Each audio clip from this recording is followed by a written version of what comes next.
आस माना जाता है, तो हम भी उनके जैसे ही बाबा के पद चिन्ह पे चलते हुए मम्मा समान संपूर्ण संपन्न बन के यहाँ से निकले। उसके लिए बाप दादा सम्मुख बैठ के मुझ आत्मा को ज्ञान अमृत पिलाते हैं। आज है 2/6/2026। बाप दादा मधुबन से मधुर अनमोल महावाक्य है। मीठे बच्चे, हाँ जी बाबा, तुम हो रूहानी पंडे। तुम्हें ग्रस्त व्यवहार संभालते हुए कमल फूल समान बन याद की यात्रा करनी और करानी है। ठीक है, क्या करना है? कमल फूल समान, पंडे है, ग्रस्त व्यवहार में रहना है। कमल फूल समान बन याद की यात्रा करनी और करानी है। प्रश्न है, बाप बच्चों का कौन सा श्रृंगार करते हैं? क्या चिंतन है आपका? कौन सा श्रृंगार बाबा हमारा करते होंगे? और किस श्रृंगार के लिए मना भी करते हैं? क्या कहते हैं आपका चिंतन? हाँ, परमात्मा हम आत्माओं का कौन सा श्रृंगार करते हैं? क्या कहता है आपका चिंतन? बताओ। बाबा से सुनते हैं। प्रश्न है, बाप बच्चों का कौन सा श्रृंगार करते हैं? किस श्रृंगार के लिए बाबा मना भी करते हैं? उत्तर, बाबा कहते हैं, मीठे बच्चे, मैं तुम्हारा रूहानी श्रृंगार करने आया हूँ। तुम कभी भी जिस्म का जिस्मानी श्रृंगार नहीं करना, क्योंकि तुम अभी बेघर हो। तुम्हें फैशन का शौक नहीं होना चाहिए। दुनिया बहुत खराब है, इसलिए ज़रा भी शरीर का फैशन नहीं करो। गीत चला है, आखिर वह दिन आया आज, जिसको हमने बुलाया था वो उसको पाया आज। ओम शांति। बेहद का बाप बैठ बच्चों को समझाते हैं। बेहद माना कोई हद नहीं।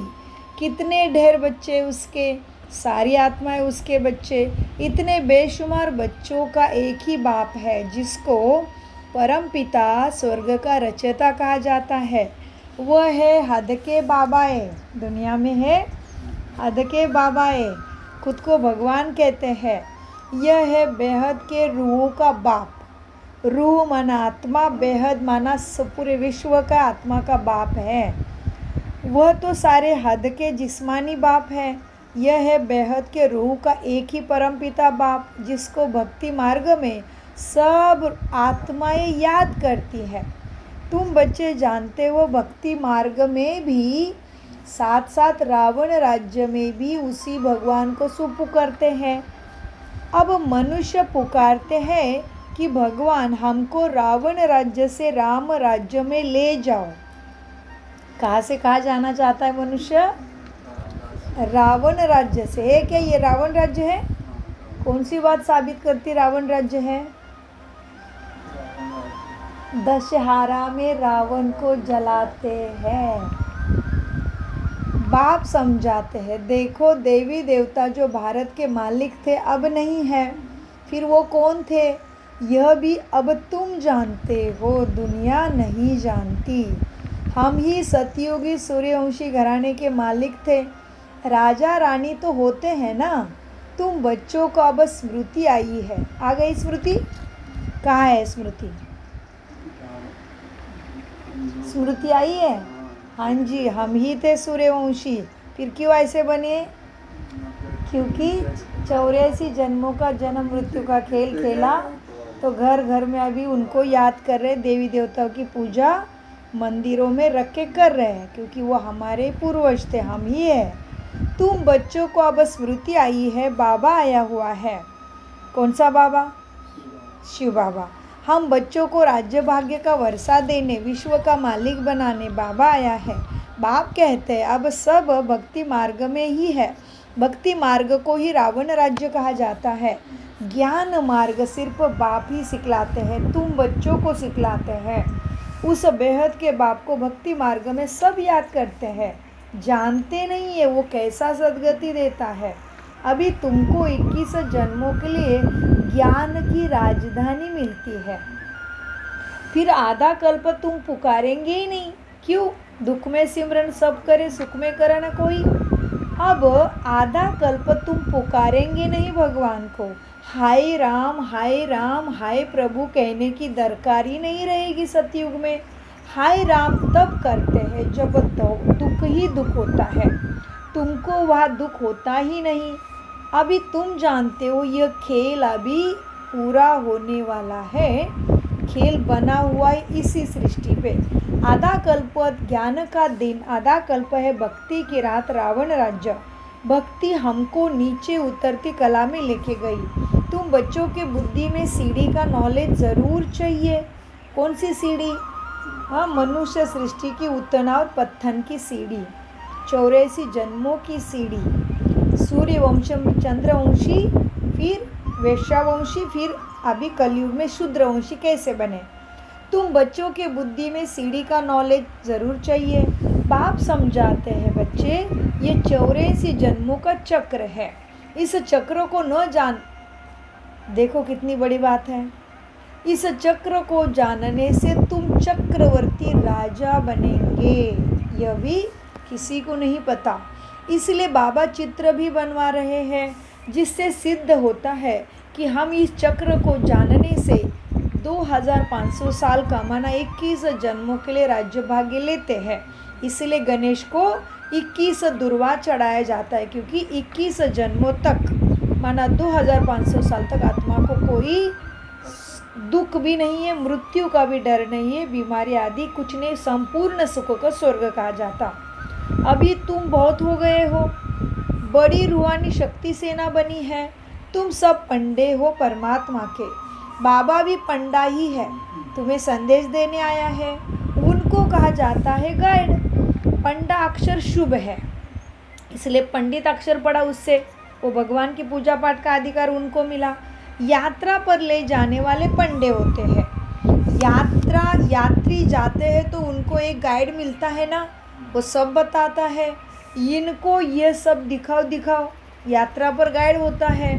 बाप तुम्हारा पंडा बन के आया है। कलयुग से स्वर्ग में जाने का रास्ता बाप बताता है। देखो, अब तीर्थ यात्रा पर पंडे मिलते हैं ना, बाप कहते हैं बच्चे, जन्म जन्मांतर तुम तीर्थ यात्रा भक्ति में करते आए हो। अमरनाथ पर जाते हैं, तीर्थ पर जाते हैं, परिक्रमा लगाते हैं। वहाँ जाने समय वही याद रहता है, घर बार धंधा दौरी सबसे दिल हट जाती है। यहाँ तुमको समझाया जाता है, अपने गृहस्थ में रहते हुए अपनी धंधा दौरी भी करते रहो, फिर गुप्त यात्रा पर रहो। मन बुद्धि की बात है। ये कितना अच्छा धंधा सब बाप सिखाते हैं। जितना बड़ा धंधा करना है करो, मन बुद्धि की बात है। हाथ से काम करो, मन से मुझे याद करो। किसी को भी यहाँ मना नहीं किया जाता। सब आके बाप से वर्षा ले सकते हैं। भला अपनी राजाई भी संभालो। देखो, राजा जनक को भी सेकंड में जीवन मुक्ति मिली ना। तुमको कई बार बाहर की यात्रा आदि तरफ धक्के खाने की दरकार नहीं है। अभी अपने घर बार की भी पूरी संभाल करनी चाहिए। जो सेंसिबल अच्छे बच्चे हैं वह समझते हैं हमको घर गृहस्थी में रहते कमल फूल समान रहना है। गृहस्थ व्यवहार में तंग नहीं होना चाहिए। कुमार कुमारियाँ तो जैसे सन्यासी है, उनमें विकार है नहीं। 5 विकारों से दूर रहते हैं ना कुमार कुमारियाँ। अभी तुम बच्चे जानते हो कौन से 5 विकार?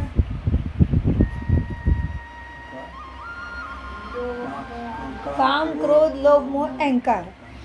अभी तुम बच्चे जानते हो हमारा श्रृंगार ही और प्रकार का है, उनका है और प्रकार का। उनको है तमोप्रधान श्रृंगार की आस, तुम्हारा है सतोप्रधान आत्मा का श्रृंगार, जिससे तुमको सतोप्रधान सूर्यवंशी राजाई में जाना है। बाप तुम बच्चों को समझाते, बच्चे तमोप्रधान जिस्मानी श्रृंगार जरा भी नहीं करो। क्यों? क्योंकि दुनिया की नज़र खराब है। ग्रस्त व्यवहार में रहते फैशनेबल मत बनो।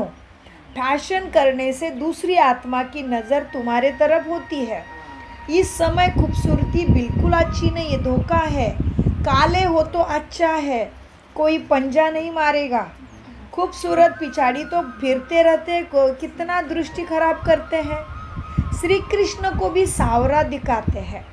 तुमको गोरा बनाना वाला है शिव बाबा, वह गोरे बनते हैं पाउडर आदि से। कितना ऊंचा फैशन करते, बात मत पूछो। साहूकारों की तो सत्यानाश हुआ है। साहूकारों को तो, क्योंकि उस सुंदर सुंदर स्त्री के साथ क्या क्या पैसे के जोर पे उल्टे सुल्टे धंधे, तो भगवान जानता है सारा। साहूकारों की तो सत्यानाश है। गरीब अच्छे हैं, गावड़े में जाकर गरीबों का कल्याण तुम्हें करना है। गावड़े मतलब गांव गांव में, परंतु आवाज़ करने वाले बड़े आदमी भी चाहिए। तुम सब गरीब हो ना, कैसे? तुमने अपना तन मन धन भगवान को अर्पण कर दिया मन से। तुम्हें पता है मेरे पास जो है वो भगवान की देन है। तुम गरीब हो ना। कोई साहूकार है क्या इधर? है नशा? इधर लेके आए थे क्या ऊपर से? नहीं, तो लेके भी नहीं जा सकते, इतना भी नहीं, यहाँ से तो है ही नहीं, मेरा कुछ चलाने के लिए मिला। तो यहाँ पे कोई साहूकार है क्या? तुम देखो कैसे साधारण बैठे हो बाप के सामने। बॉम्बे में फैशन देखो क्या लगा पड़ा है। बाबा पास मिलने भी आते हैं तो कहता हूँ, जिसने यहाँ तुमने यह जिस्मानी श्रृंगार किया है, अब आओ तो तुमको हम ज्ञान का श्रृंगार कराएंगे, जिससे तुम स्वर्ग की परी बनोगे 21 जन्मों के लिए। हाँ, सदा सुखी बन जाएंगे, कभी रोना नहीं पड़ेगा, ना दुख होगा। यह है सब जिस्मानी श्रृंगार, तुम छोड़ दो। तुमको ज्ञान रत्नों से ऐसा फर्स्ट क्लास श्रृंगार बाबा कराएंगे, श्रृंगार जो बात मत पूछो, सारी गुप्त बातें हैं। अगर मेरी मत पर चलेंगे तो तुमको तो सतियों का पटरानी बनाऊंगा। यह सौदा अच्छा है ना? तुम सब भारतवासियों को इस तमोप्रधान आसुरी दुनिया नरक से भगाए स्वर्ग की महारानी परमपिता परमात्मा ही मैं ही बनाता हूँ। तुम सब बच्चे समझते हो, आज हम सफ़ेद पोशाक में हैं, दूसरे जन्म में स्वर्ग में सोने के चम्मच से तुम दूध पिएंगे, सोने के महलों में तुम रहेंगे। यह तो बहुत छीछी दुनिया है। स्वर्ग तो स्वर्ग होता है, कितना सुंदर, कितना सुख, बात मत पूछो। यहाँ तुम बेघर हो। भारत कितना बेघर हुआ है, अब क्या होना है? बेगर टू प्रिंस गाया हुआ है, अर्थ नहीं समझते। इस भारत में ही फिर तुम जन्म लेंगे। बाप ने हमको स्वर्ग का मालिक बनाया था, रात दिन का फर्क हो गया। महान गरीब जिनको खाने के लिए कुछ भी नहीं होता है, उनको ही दान दिया जाता है। भारत ही महान गरीब बना है, किससे? अत्याचार, दुराचार, पापाचार, भ्रष्टाचार से। विचारों को यह भी नहीं पता कि इस समय सब तमोप्रधान आत्माएं हैं। दिन प्रतिदिन सीढ़ी नीचे ही उतरती रहेगी आत्मा। अभी कोई सीढ़ी चढ़ नहीं सकते।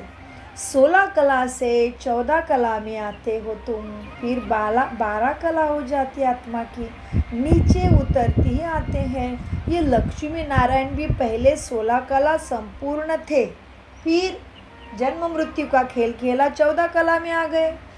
यह अच्छी रीति याद करना है। सीढ़ी उतरते उतरते तुम बिल्कुल पतित बन गए हो, फिर स्वर्ग के मालिक कौन बनाएगा तुम्हें? ये वर्ल्ड की हिस्ट्री, ज्योग्राफी रिपीट होती है, ये सब कहते हैं, परंतु अब कौन सी हिस्ट्री रिपीट होगी यह तो नहीं जानते हैं। शास्त्र तो बहुत पढ़ते हैं, किसी ने शास्त्र रट लिया तो उसको सारे नमस्कार करने लग जाते हैं। अब वो शास्त्र वाला ही कहता है भगवान तुम्हारे ऊपर दया करेगा। अभी भगवान कौन है यह भी शास्त्र पढ़ने वाले नहीं जानते, कैसे सदगति करेंगे तुम्हारी? शास्त्रों में तो लिख दिया सतयुग की आयु लाखों वर्ष, करोड़ों वर्ष है। अभी उनको पूछो सतयुग कब आएगा, कहेंगे अभी 40,000 वर्ष कलयुग पड़ा है। अब तुम सिद्ध कर बतलाते हो कि कल्प की आयु केवल 5,000 वर्ष है, फिर सतयुग को लाखों वर्ष दे देते हैं। इसी को कहते हैं घोर अंधियारा। तो मनुष्य कैसे माने भगवान आया होगा? वो समझते भगवान तब आएगा जब कलयुग का अंत होगा। अभी तुम बच्चे इन बातों को अर्थ सहित समझते हो। विनाश सामने खड़ा है। बच्चों को समझाया जाता है कि विनाश के पहले बाप से स्वर्ग का वर्षा ले लो, परंतु क्या हो गया? अज्ञान की कुंभकर्ण के नींद में आत्माएं सोई पड़ी है, तो बेचारे बहुत हाय हाय करके मरेंगे।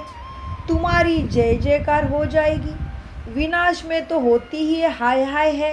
विपरीत बुद्धि वाले बहुत हाय हाय करके दुख से मरेंगे। अभी तुम हो सच्चे की औलाद, सच्चे बच्चे। नर्क का विनाश होने बिगर स्वर्ग कैसे बनेगा इस धरती पे? तुम कहेंगे यहाँ तो महाभारत लड़ाई चालू है, उनसे ही स्वर्ग के द्वार खुलने हैं। मनुष्य इस बातों को कुछ भी नहीं जानते, क्योंकि वह मन के वश अभी भी है मनुष्य। तुम्हारी बुद्धि में है हमको अभी दैवी राज्य का मक्खन मिलता है बाप के द्वारा। वह आपस में लड़ते रहेंगे। वह भी मनुष्य, तुम भी मनुष्य हो, परंतु वह है आसुरी संप्रदाय, तुम हो देवी संप्रदाय। बाप बच्चों को सम्मुख समझाते हैं, ऊपर से प्रेरणा नहीं करते। तुम बच्चों के अंदर में खुशी रहती है कि हमको भगवान मिल गए। अनेक बार तुमने ऐसे राजधानी ली थी, जैसे अभी भी तुम ले रहे हो इस पढ़ाई से। वो आपस में दो बिल्ली लड़ते हैं, माखन तुमको मिलता है, सारे विश्व की बादशाही तुम्हारी हो जाती है, सारी आत्माएं ऊपर चली जाती है। तुम यहाँ आते ही हो किसके लिए बाप के पास आए हो? विश्व का मालिक बनने। कृष्ण के हाथ में गोला दिखाते, पृथ्वी का कुछ नहीं समझते। तुम जानते हो, जान गए बच्चे? तुम जानते हो हम बाबा से योग लगाएंगे, कर्मातीत अवस्था को पाएंगे। वह तो आपस में लड़ेंगे, हम विश्व की बादशाही पा लेंगे। ये तो कॉमन बात है ना समझने के लिए। इतना भी मनुष्य नहीं समझते।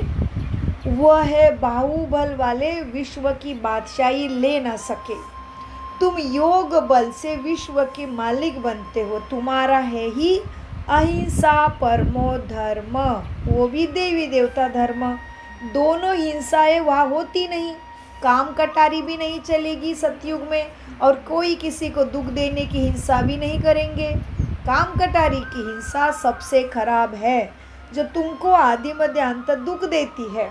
यह भी किसी को पता नहीं। रावण राज्य कब होता यह भी पता नहीं। अब भगवान को पुकारते हैं, हे भगवान पतित पावन आओ, आकर हमको पावन बनाओ। तो ज़रूर भगवान कभी पावन बनाने आया होगा ना। भारतवासी बच्चे ही भगवान को पुकारते हैं, हे भगवान दुख से लिबरेट करो, शांति धाम हमें ले चलो, दुख हर कर हमें सुख दो। श्री कृष्ण को हरि भी कहते हैं, लेकिन उसने किसका दुख हारा यह भी नहीं जानते। बाबा हमको हरि के द्वार ले चलो कहते हैं। अब हरि का द्वार कृष्णपुरी है, वहाँ कोई दुख नहीं है। यह कलयुग तो कंसपुरी है, यह कंसपुरी हमको पसंद नहीं है, तो भगवान को पुकारते हैं। लेकिन देखो, अब माया मचिंदर का खेल दिखाते हैं। यह तो तुम जानते हो, रावण का राज्य द्वापर युग से शुरू होता है। देवताएं जो पावन थे वो पतित होना शुरू होता है। इसकी भी निशानी है। जगन्नाथपुरी में देवताओं के चित्र कितने गंदे दिखाए, दुनिया में बड़ा गंदा लगा पड़ा है। अब हम तो उन सब बातों से निकल कहाँ जा रहे? परिस्थान में जाते हैं। परियों की दुनिया होती है कहते हैं, लेकिन कहाँ नहीं पता उनको। अब हम उन गंदी दुनिया से निकल, इस सब बातों से निकल परिस्थान में जाते हैं। हाँ, इसमें आत्मा में बड़ी हिम्मत और महावीरपना चाहिए। मुश्किलें सामने बहुत आएगी। बाबा का बनकर पतित नहीं बनना चाहिए। वह समझते स्त्री पुरुष इकट्ठे रहे और आग ना लगे, ये हो नहीं सकता। इसीलिए सारे हंगामे होते हैं। यहाँ स्त्री पुरुष को भाई बहन बनाया जाता है। ऐसे तो कहाँ लिखा हुआ नहीं है मुरली में। पता नहीं यहाँ कौन सा जादू है करके ब्रह्मा कुमारी को कहते हैं। अरे बच्चों, तुम ब्रह्मा कुमारियों के पास जाएंगे और बस तुमको वहाँ बांध रखेंगे। ऐसे ऐसे करते हैं ब्रह्मा कुमारी के लिए, ऐसे ऐसे वहाँ भागते रहते हैं। यह ऐसे निंदा करते रहेंगे मनुष्य, तुम राजधानी में चले जाएंगे स्वर्ग के। यहाँ यह भी ड्रामा में नूंद है। यह सृष्टि रंगमंचों पे हर आत्मा का नाटक अपना चल रहा है। जिनका पाठ जैसा होगा वो आत्मा वैसा करके रखेगी। जिस आत्मा में जो स्क्रिप्ट है उसकी भूमिका उस अनुसार चलती। जिनका पाठ होगा वो कैसे भी इधर आ जाएंगे, इसमें डरने की बात नहीं है। शिव बाबा तो ज्ञान का सागर, पतित पावन और सर्व का सद्गति दाता है। इसलिए ब्रह्मा द्वारा पतित पावन, पतित से पावन तुम्हें बनाने के लिए सद्गति का ज्ञान देते हैं। यह मनुष्य बिल्कुल नहीं जानते भगवान कैसा आया है। अक्षर ऐसे बड़े बड़े लिख दो जो दूर से भी कोई पढ़ सके, तुम्हें सेवा करनी है। पवित्रता पर ही कितने विघ्न डालते हैं। बाबा कहते हैं, बच्चे किसी भी देहधारी में मोह की रग नहीं रखनी चाहिए। अगर कहाँ भी मोह की रग होगी तो तुम आत्मा फंस पड़ेंगे। यहाँ बाबा कहते हैं, बच्चे देखो, अम्मा मरे तो भी हलवा खाओ और बीबी मरे तो भी हलवा खाओ, क्योंकि आत्मा का उतना ही पड़ता, आत्मा चली गई दूसरी जगह। बाबा समान सामने बिठाकर पूछते हैं, कल तुम्हारा कोई मर जाए तो रोगे तो नहीं? इस तरह से ब्रह्मा बाबा ने दादियों को तैयार किया था। बाबा सामने बिठाकर आत्मा का अभ्यास पक्का हुआ है क्या देखते थे। इसलिए आत्मा के लिए तुम आत्मा मरती नहीं हो, शरीर बदलती है। बाबा सामने बिठाकर पूछते हैं, बच्चे कल तुम्हारा कोई मर जाए तो रोएंगे तो नहीं? आंसू आया तो फेल हुआ, इस एक शरीर छोड़ दूसरा लिया आत्मा ने, इसमें रोने की क्या बात है? दूसरा कोई सुने तो कहे, मुख से अच्छा तो बोलो, मरने की बातें क्यों कर रहे हो? भगवान यहाँ पे तुम्हें सतगति देने के लिए आत्मा की बात करेगा। दूसरा कोई ये बातें सुनेंगे तो कहेंगे यहाँ पे मरने की बातें मत बोलो, लेकिन भगवान कहते आत्मा तो शरीर बदलेगी। अरे अच्छा ही बोलते हैं, सत्य बोलोगे तो सतयुग में जाओगे। सतयुग में रोना होता ही नहीं। यह जीवन तुम्हारा उनसे भी ऊंचा है, अभी देवताओं से भी ऊंचा ब्राह्मण जीवन है। इसी में पढ़ाई करके स्वर्ग में जाना है। तुम हो सबको रोने से बचाने वाले, फिर तुम कैसे रोएंगे? हमको पतियों का पति मिला, जिसको पति परम ईश्वर कहते थे। तुम्हारा पति का ईश्वर है क्या? तो परम ईश्वर किसको कहा? परमात्मा को कहा। कहते पति परम ईश्वर है, पति माना मालिक। तो हमारा पति थोड़ी ईश्वर है, उसको कोई बोलेगा ईश्वर नहीं। पति परमेश्वर परमात्मा के लिए कहते हो। हमको पतियों का पति परमात्मा मिला, जो हमको स्वर्ग में ले जाते हैं।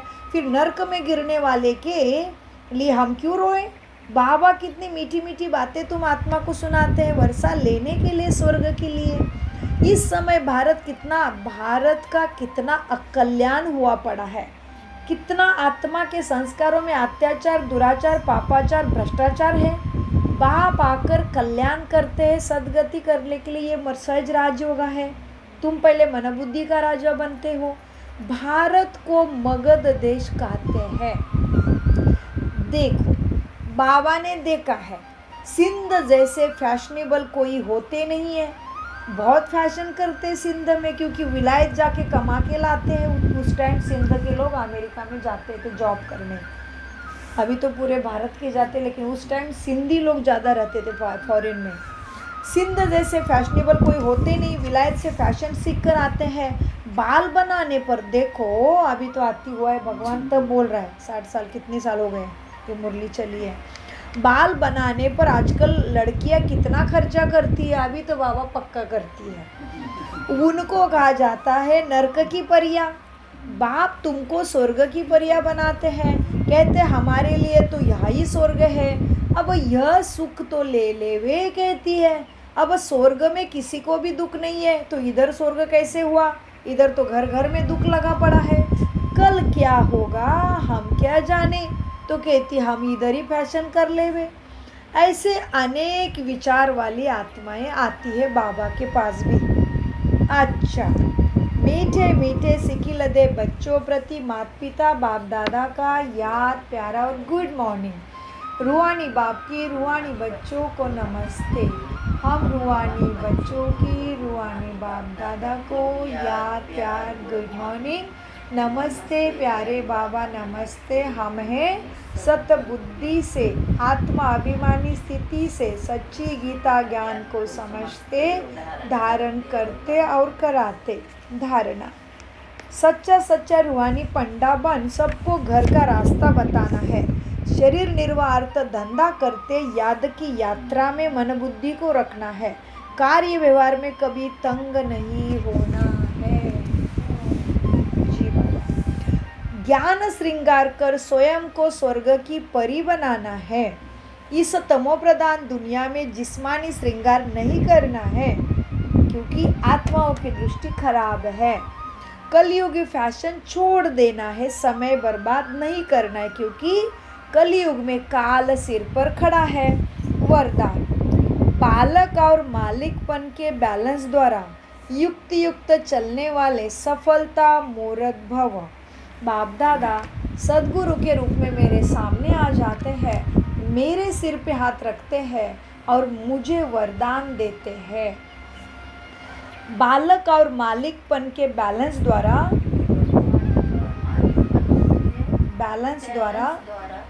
युक्त युक्त चलने वाले सफलता मूर्त भव। वरदान का विस्तार जितना हो सके सर्विस के संबंध में बालकपन हो, अपने पुरुषार्थ के स्थिति में मालिकपन हो, संपर्क और सर्विस में बालकपन, याद की यात्रा और ज्ञान के मंथन करने में मालिकपन धारण करो। साथियों और संगठन में बालकपन धारण करो। छोटा बालक बन जाओ, किसी ने कह लिया हाँ जी करो। साथियों के साथ और संगठन में बालकपन और व्यक्तिगत में मालिकपन। इस बैलेंस से चलना ही युक्त चलना है। इससे सहज ही हर कार्य में तुम्हें सफलता प्राप्त होती है। तुम्हारी स्थिति भी एक रस रहती है और सहज ही सर्व के स्नेही भी बन जाते हो। स्लोगन सोचना करना समान हो तब कहेंगे व्हील पावर वाली शक्तिशाली आत्मा। कितना गहरा है स्लोगन। हाँ, ये अव्यक्त इशारे सदा हर्षित रहने के लिए अपने नेचर को सरल बनाओ और क्या करो, सहनशील भी बनो। सदा हर्षित रहने के लिए अपने नेचर को सरल बनाओ, सहनशील भी बनो। हर्षित रहने का गुण पुरुषार्थ में बहुत मददगार बन सकता है, लेकिन जैसे सूरत हर्षित रहती है वैसे आत्मा भी सदैव हर्षित रहे। इस नेचुरल गुण को आत्मा में लाना है। आत्मा में लाना है मतलब हमारा डिस्चार्ज हुआ है, ये चार्ज होगा अभी। इस नेचुरल गुण को आत्मा में लाना है। सदा हर्षित रहेंगे तो फिर माया की कोई भी आकर्षण तुम्हें आकर्षित नहीं करेगी। यह बाप की गारंटी है सदा हर्षित रहने का स्लोगन। लेकिन सदा हर्षित रहने के लिए अपनी रूहानी शान में रहना है और सहनशील बन साक्षी दृष्टा हो माया के खेल को देखना है।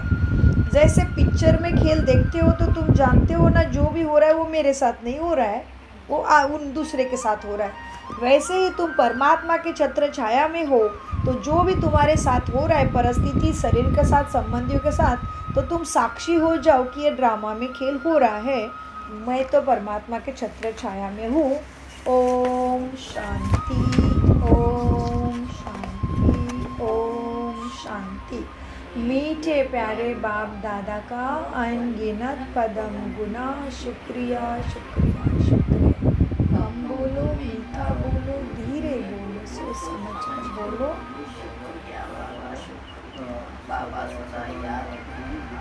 सदा साथ है मेरा तो एक शिव बाबा, दूसरा ना कोई।